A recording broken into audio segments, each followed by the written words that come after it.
from the Oakwall Studios in Las Vegas, Nevada.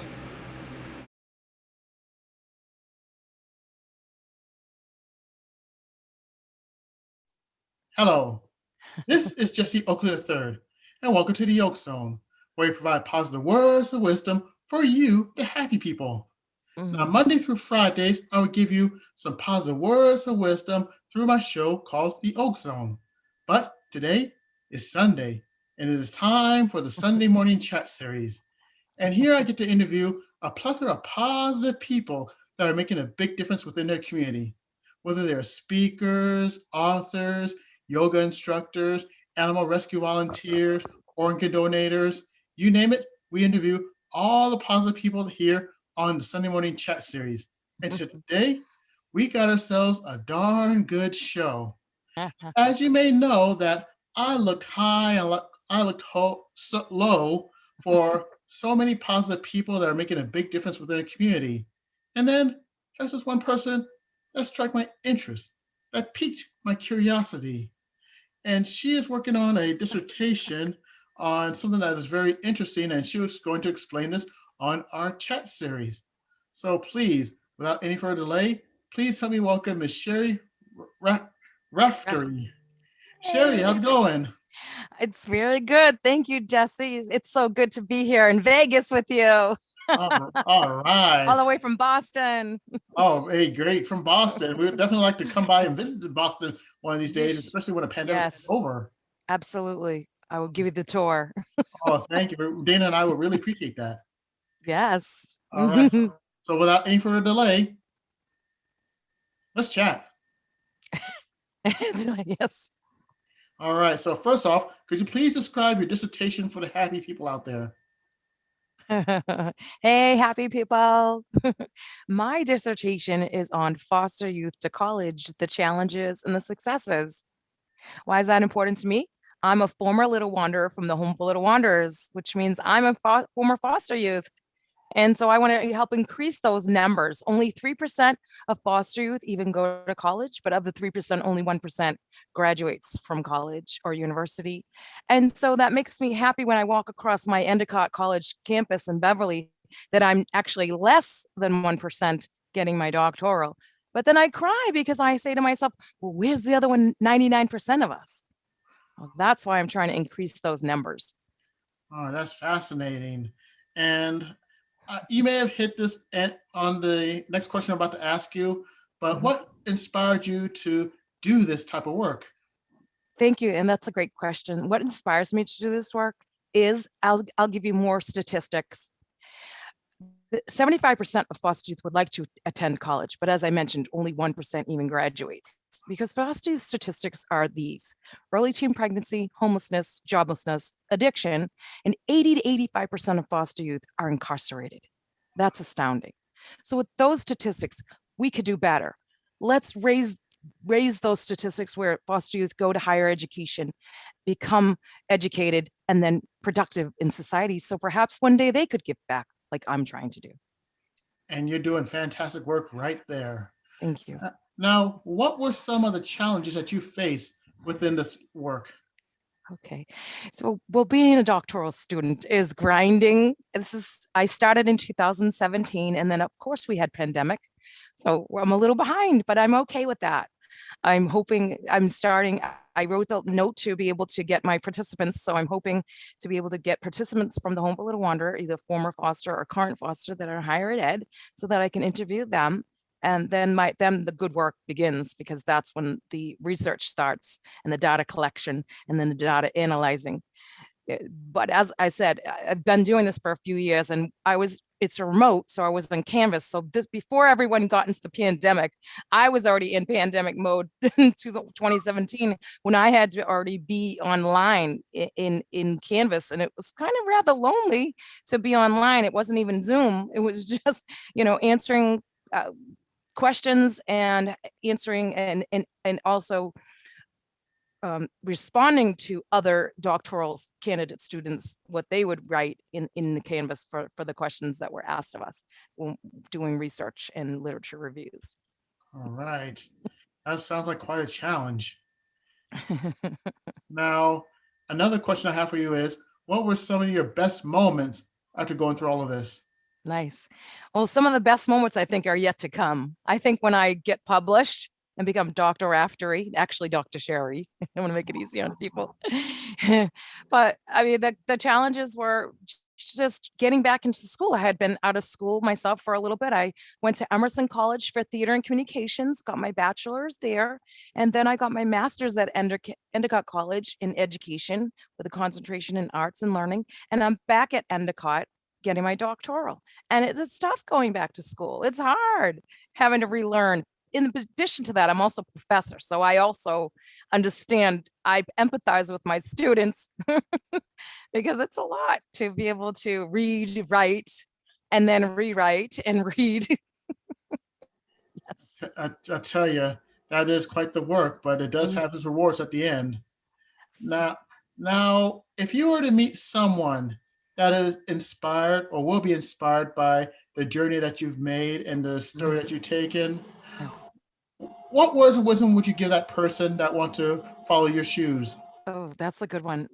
Words of wisdom. Thank you, Jesse.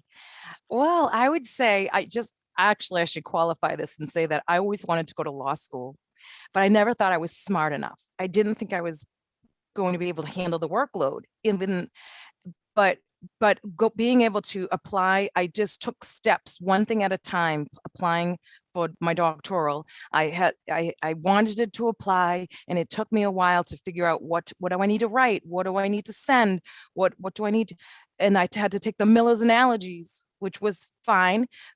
But when I think back that I wanted to do when I wanted to go to law school, the LSATs, I'm not the best test taker. So those are barriers and challenges that I think we could even remove, because that's not necessarily going to say how well you are as a student. So that's a barrier.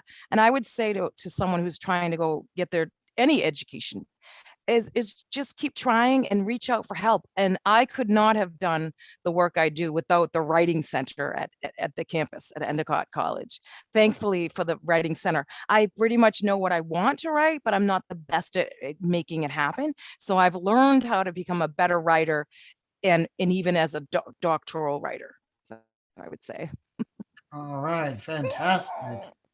Now, is there anywhere that people can know more about your work? Is there a website or any type of connection that people can go to know more That's about a good this? question. I'm not published yet, so I'm hoping to be done by May. So I'm hoping to graduate in May 2021. But I will be published, and I also would like to one day write my autobiography, The Little Wanderer's Home. And Ooh, yes, so I'm hoping that that will happen, and hopefully I can maybe come back when I do write it, and when it's published, and I can share the findings. all right. And as soon as you get that published and released, Yes, there will be a link that will be on the description below nice, on May 2021. nice. So just give me the information. I'll make sure that the description will be right there below. Excellent. I'd love that. All right. Now we are almost at the end of this interview, and I got to tell you, time flies when you're having a whole lot of fun.